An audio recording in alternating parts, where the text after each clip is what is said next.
No DQ Galaxy, we are live with a recap of WWE NXT Battleground 2024. First time ever NXT Premium Live event in Las Vegas, Nevada at the UFC Apex, basically a gym. I was not all that impressed with the venue. It was very small and it actually looked less impressive than the Performance Center. The Performance Center is done up quite a bit and the fans were fairly vocal, but it just did not really have a major league vibe to it. I would have preferred NXT in a larger arena, but it is what it is. I didn't really think that the venue added anything to the show. I will say that much. Now, we kicked off NXT Battleground with a 6-woman ladder match to crown the first WWE NXT Women's Champion. We had Sol Ruca, Lash Legend, Fallon Henley, Jada Parker, Michin, aka Mia Yim, and Kalani Jordynne. It was a good match, but I don't think it was at the level of some of the all-time great WWE ladder matches. I would say it was an average ladder match. Definitely not at the level of the ladder match that crowned the first men's North American champion. I will say that much. It also felt fairly short.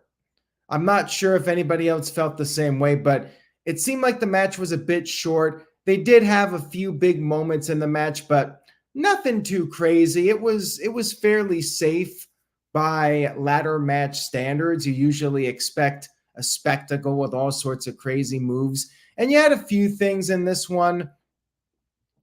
There was one point where Lash Legend was climbing up and 4 of the women grabbed her and tossed her over the top and she crashed through a ladder on the outside. That was probably the biggest impact moment in the match. You had Sol and Kalani climbing up the ladder. They kicked each other off the ladder. And then Kalani she took out Michin with a split-legged moonsault on a ladder, and then Kalani climbed up the ladder and got the win. I actually thought that Sol Ruca was the most impressive superstar in the match, and I was thinking she was going to be the one to win. She did her finishing move off a ladder towards the end, and it looked really good. But apparently, Kalani Jordynne is Shawn Michaels' pick right now, and she is the first NXT Women's North American champion.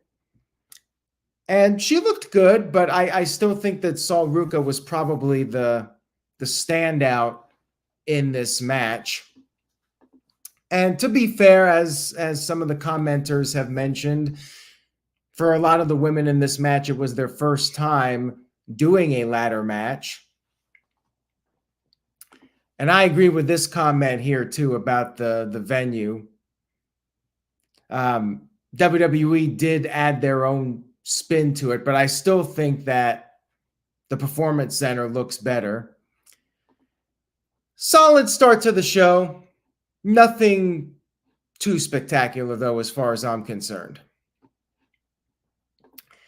And here was something that I was confused about. WWE tends to have these lengthy breaks between matches, which is fine. But for this instance, we had one of those top 10 videos that WWE publishes to YouTube. We had a top 10 announcer reactions of 2024. And I'm thinking, why do we need this? Like, I get when you have the video packages and, hyping up the next match, like that makes sense. But this just felt like complete time filler. I don't know if it was because the ladder match went too short. I don't know. It was very odd to me that this video would air, but yeah. AEW has the problem for their shows of not giving you enough breathing time between matches. WWE is the opposite. I feel like they have too much time, too much video packages, and so on and so forth between matches. You know, you want to have a video package to hype up the next match. I think there needs to be a happy medium. AEW doesn't have enough. WWE has too much. Just my opinion. We had Nathan Frazer and Axiom, the tag team champions, against the OC, Luke Gallows and Carl Anderson. They're still around. They're still collecting a paycheck, so more power to them. Anderson apparently lost a WWE speed match to Andrade in like a minute and a half. So that really tells you all you need to know about where the OC is on the totem pole. They only get TV time when AJ Styles is around, it seems, and then they get these little NXT spots. The match was good. It could have been on an episode of NXT. So it was fine. It was a good match. Crowd did get into it. They were chanting, "This is awesome," during the match, which I would say that's a little bit of a stretch. I do think it was a good match, but I don't think it was a classic by any means. Axiom and Frazer looked pretty good, doing a lot of their high-flying moves, but then the OC got the upper hand for a while. And then they went for the Magic Killer. Axiom avoided it. And then Frazer came back in. You had all four guys in there for a while. Gallows was taken out of the equation. And then Axiom hit an avalanche Spanish fly to Anderson. And then Frazer, who had tagged in, pinned Anderson with a Phoenix Splash. So the OC, much like my good friend, no DQ panelist, Big G, they're happy to be there. That's basically what they're doing at this point. Building Nexus sent in a $2 super chat. Thank you for that. I appreciate it. Says, is this a bad sign for the Good Brothers that they lost this? Hey, they're just there to basically enhance other talent at this point. And you know what? That's fine. You need some people in that role. But yeah, the OC, they haven't really done much since coming back, quite frankly. I mean, they're essentially there to work with the younger talent. I mean, I feel like, man, Anderson's been wrestling for roughly 2 decades. I remember seeing him in PWG in like 2007 or 2008. And Gallows, remember, he was Festus, and that was like 20 years ago. These guys have been around, and, you know, their best days are probably behind them at this point. So, you know, they're there, veterans, to help work with the younger talent. Match was fine for what it was. Next up, we had Shayna Baszler versus Lola Vice in an underground match. You know, if you remember back during the pandemic, we had the NXT or the WWE underground matches. And NXT has recently brought back these types of matches where basically there's no ring ropes and it's like TKO or knockout or submission only. So no pinfalls and no DQ, et cetera, et cetera. Kind of like an MMA match, you know, somewhere in like a mix between a standard WWE match and a UFC match, kind of somewhere in the middle. It's something different. I'm not a big fan of the lighting that they use. I know they're trying to give it a certain vibe, but at times it was hard to see what they were doing, and they were brawling on the outside, and it took a minute for the lights to come on where they were fighting. You had all these extras out there, trainees, whatever you want to call them. You know, they're pounding the mat. That's what they do. Lots of submission holds, and Shayna ended up going for a knee strike, but she hit the announce table, and Lola was targeting the knee for a while. And eventually Shayna regained control. She went for another knee strike, but then she missed. Lola knocked Shayna to the outside. Shayna fell onto some of the extras that were out there, and then Shayna made the mistake of going after them, targeting them, attacking them. Lola took advantage, and she sent Shayna head first into the steel steps, which basically knocked out Shayna in the storyline.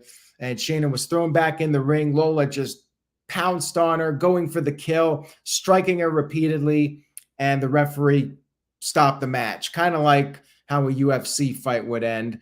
So yeah, Lola wins. Shayna takes another L. I'm not really surprised about this because Shayna, much like the Good Brothers, I feel like her best days are probably behind her. And at this point, she's in the role of putting over other talent. Remember how she beat Ronda Rousey and sent her leaving WWE, sent her packing? And now Shayna's in this role. So Building Nexus sent in a $5 super chat. Thank you for that, Building Nexus. I appreciate it. Says, can we take Baszler seriously anymore now that she lost to a developmental wrestler? I mean, it is what it is. Shayna is moving down the card. And, she's not that dominant beast that she was during her first NXT run and the beginning of her main roster time. She is now, she's past that peak and she's on her way down. Lola Vice, they're building her up as the future, although I'm not really sure what to make of her gimmick.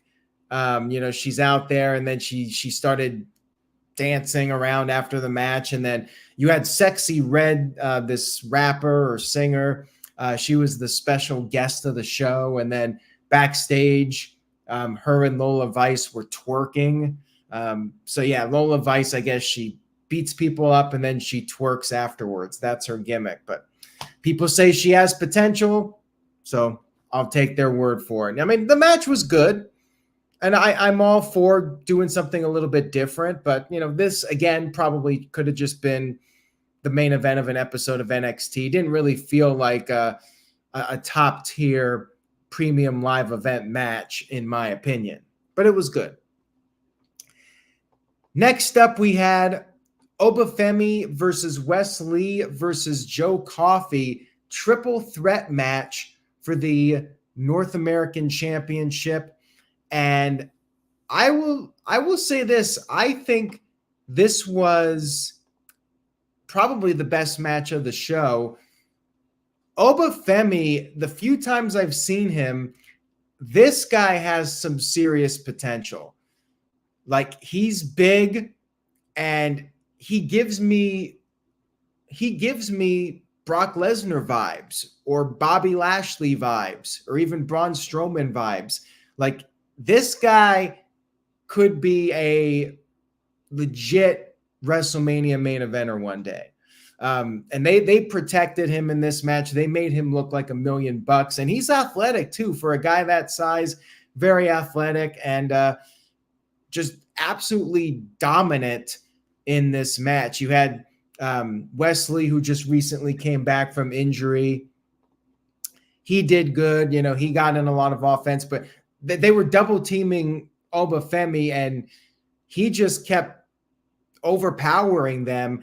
And then at one point, Femi had Lee like on the second rope, hoisted him up and just tossed him onto Coffey. And that might have been the highlight of the entire show. Like, there wasn't too much on this event that got me like, holy crap. But this was one of those moments. Like, that was really impressive. And then Femi was tackling both guys, running back and forth, corner to corner, just looking like a complete ass kicker. Like, I always say that the best wrestlers look like people that you would not want to run into in a dark alleyway. And Femi is one of those guys. I mean, he looks like he could potentially kill you with his bare hands. To me, that is a superstar. That's a guy who's going to main event WrestleMania. So we'll see what happens with that. We ended up having Gallus interfering on behalf of Joe Coffey, but the interference was not enough. They got beat up by both Femi and Lee. And then the match continued with all three guys in the ring, and Femi powerbombed both guys and then pinned Coffey to retain his championship. And Big E went on Twitter and X and called him a future world champion. So I don't think Big E's wrong on that one. This guy has some serious potential, and I think this was the highlight. If there's any match on this show, I would say go out of your way to watch. It's this one, because I think Femi has a real shot at being a major star in WWE. Like I think he was the real star of this show as far as seeing people on it. You know, it's developmental. Who's the guy or gal who's going to be the future of the company? This guy very well could be it. Keith Johnson sent in a $2 super chat. Thank you, Keith. I appreciate it. Says, is it just me or did Joe Coffey look out of place? I think he was there to take the fall. You know, he was there to do the 1, 2, 3 to do the job. Wesley coming back, having a big spot. And, I think Joe Coffey did serve a purpose by doing the triple threat. Coffey takes the fall, Wesley's protected, and you got Femi picking up a win over two guys, which makes him look all the more impressive. So Coffey served his purpose. But yeah, I mean, it was definitely the Femi show. And then Wesley did some cool stuff as well. And Coffey was just, the body to take the fall at the end. Next up, we had our semi-main event, Roxanne Perez versus the TNA Knockouts champion, Jordynne Grace. The crowd was very split. Like, they were chanting for TNA. They were chanting NXT. Roxanne Perez is a heel. There was a "This is awesome" chant right from the get-go. And it was a very good match. Jordynne Grace got in a lot of offense. She was using her power, just woman handling Roxanne. Roxanne was trying to use some shady tactics to gain the advantage, like trying to gouge the eyes and, various methods to finally gain control. But yeah, Roxanne could not put away Jordynne. Jordynne just kept powering out of everything. Roxanne, though, did avoid a muscle buster. She targeted the arm, but Jordynne escaped. And then Jordynne, on her second attempt, hit a muscle buster, shades of Samoa Joe, and even got some "Jordynne's gonna kill you" chants from the fans. And then Roxanne ended up regaining the upper hand, DDT'd Jordynne on the floor, got her back in the ring, put on a crossface. Jordynne escaped from that, and then Jordynne started to rebuild her momentum. But then we had some outside interference. Tatum Paxley showed up, grabbed the TNA women's title, and tried to leave. And then we had Ash by Elegance, formerly Dana Brooke. She got involved and stopped Tatum Paxley from leaving with the title. And Jordynne was distracted by this. She went to the outside of the ring, and then she went back in. And that brief distraction allowed Roxanne to get the win with the Pop Rocks. You had the shenanigans at the end. I get it. You got to protect the TNA champion in her loss. And this sets up, I'm guessing Tatum Paxley is going to Slammiversary to face Jordynne Grace. That would be my guess here. And this was a setup for that. Not sure that's going to be any kind of a difference maker whatsoever, but I guess that's going to be the trade-off. Maybe we'll see somebody else show up in TNA. Who knows? And yeah, the announcers were funny because they almost wanted to call her Dana Brooke, but ended up calling her Ash by Elegance. And also there was a reference to China on commentary. So I'm not surprised at all by how this played out. In these types of interpromotional matches, you want to I knew Jordynne Grace wasn't going to win, even though I would have loved to have seen that. Like, that would have generated some buzz. And why not help TNA at this point? I mean, what does WWE have to lose? Like, they could have done a rematch maybe on TNA and had Roxanne win the title back, but that would have gotten people talking. Like, it would have been interesting.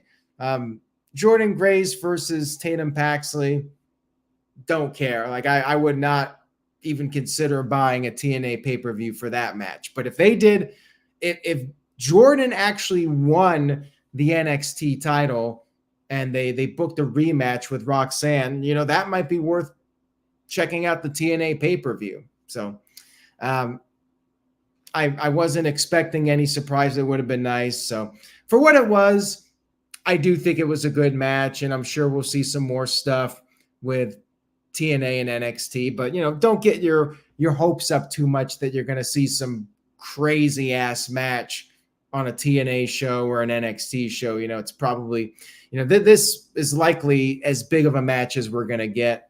I hate to say it. I mean, it'd be cool. And again, would it really hurt WWE to help out TNA a bit? I mean, I think if TNA does better, if anything, that'll hurt AEW. So why not? And also, thank you, Marcus. I forgot to mention we had a backstage segment where Wesley got attacked by Gallus. So maybe that means Nash Carter returns at some point. He got fired a couple years ago. Maybe he'll be brought back. We had our main event of the evening, Trick Williams defending the NXT Championship against Ethan Page, All Ego, formerly of AEW. It was a good main event, but not great. And I would not say that it was anywhere near the level of any TakeOver main events or even some recent NXT pay-per-view main events. I mean, I think the main event scene in NXT is going to be hurting a little bit without Braun Breaker and Carmelo Hayes. Like, losing those guys, that took a big chunk out of the main event scene in NXT. And I mean, of course, you got to call up these guys eventually. And, you know, Ethan Page coming in, you know, fresh face for the NXT brand. But the match was good. I don't really think it ever got out of first gear. Like, it would have been a good TV match.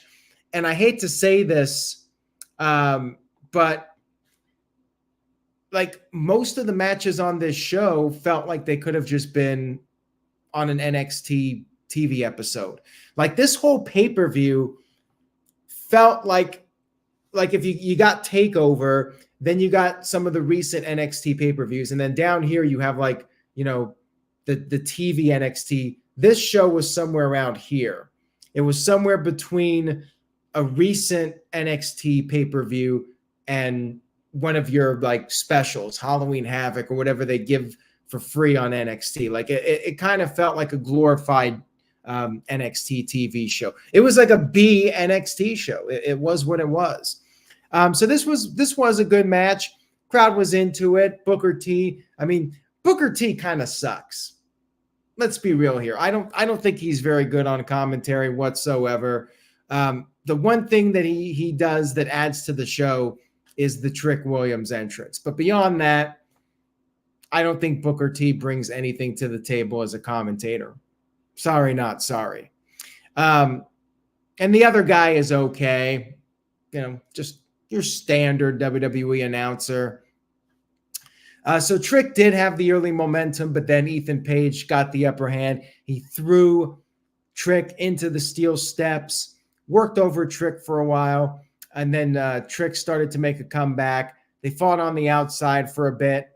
Then Page ended up power slamming Trick through the announce table, got him back in the ring, hit the Razor's Edge, but Trick managed to kick out of that.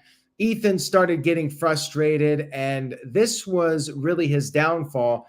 He was yelling at the referee. That allowed Trick to come out of nowhere with the Trick shot, and Trick got the 1-2-3 victory. Afterwards, Sexy Red came back out and celebrated with Trick, and no swerve. I mean, of course, no Swerve Strickland, but no surprise like another sneak attack or another person showing up or some kind of post-match angle. That was just the end of the show. Sexy Red and Trick Williams. It was okay. But, you're doing a premium live event. I expect better than okay. All in all, I think this was one of the weakest NXT shows like ever. I would probably go C+. Like, it wasn't a bad show.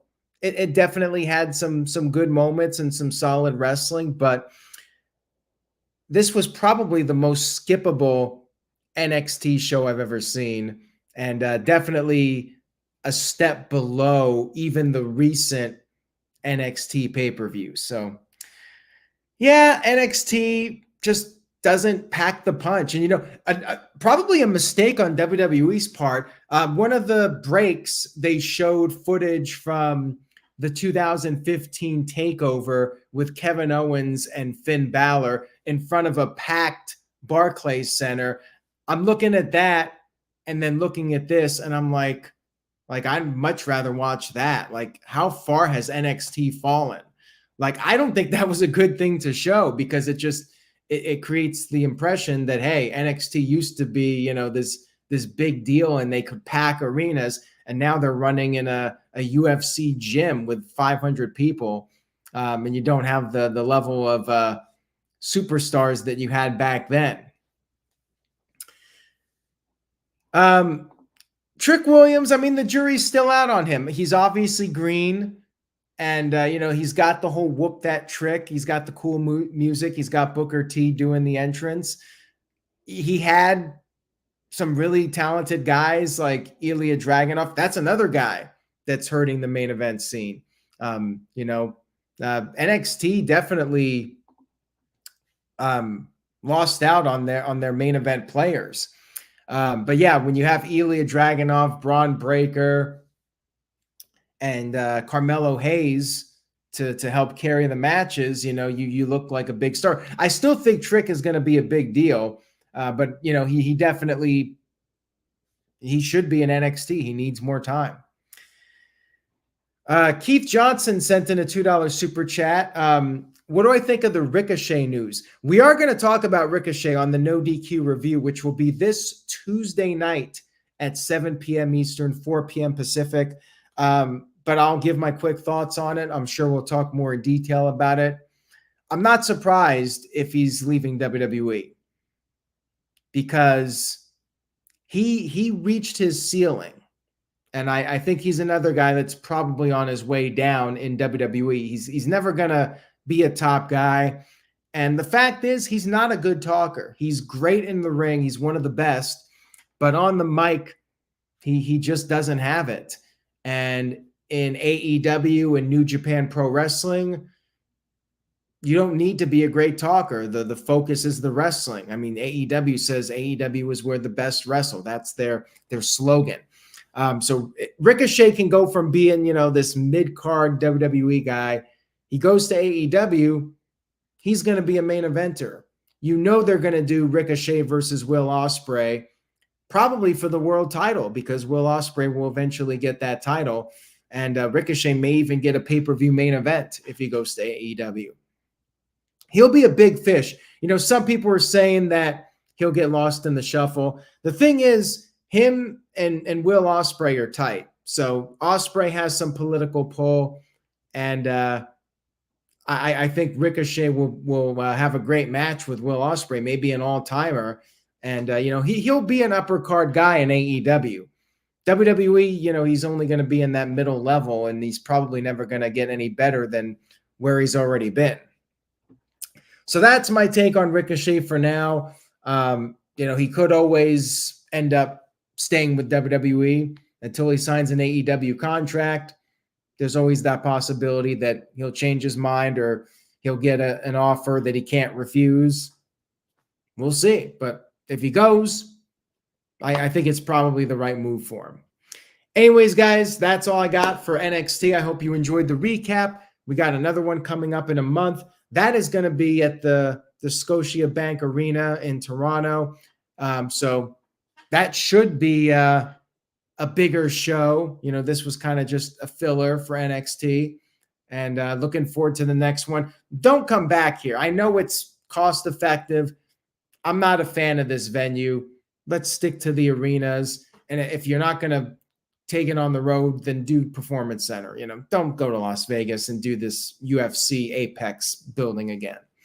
It's just not a great look. It looked pretty low rent, in my opinion. Take care, everybody. Enjoy your week. And again, Tuesday night, 7 p.m. Eastern, 4 p.m. Pacific, we got the No DQ review. If you like the video, give it a thumbs up. Buy a shirt, nodq.com/merch. Say yes to No DQ, and I will see you all next time.